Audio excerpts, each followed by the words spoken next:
16 December 1971 racecourse ময়দান। আমরা জানি এই দিনটিতে বিশ্বের মানচিত্রে বাংলাদেশ নামক একটি স্বাধীন রাষ্ট্রের জন্ম হয়েছিল। 93,000 সৈন্য নিয়ে পাকিস্তানি জেনারেল নিয়াজি মাথা নিচু করে আত্মসমর্পণ করেছিলেন। কিন্তু যদি ইতিহাস অন্যরকম হতো, যদি সেই দলিলে স্বাক্ষরকারীরা উল্টে যেতেন, যদি 1971 সালে পাকিস্তান সেই যুদ্ধে জয়লাভ করত।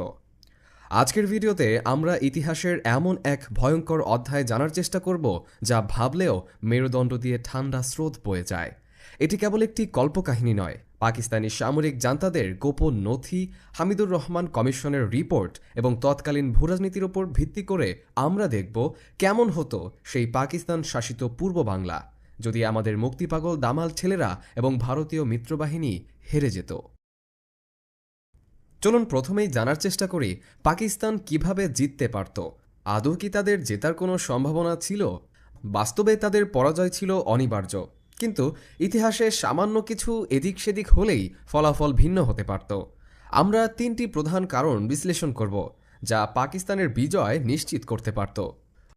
অপারেশন চেঙ্গিস খানের ভিন্ন ফলাফল। 3রা ডিসেম্বর 1971 ভারত পাকিস্তান যুদ্ধ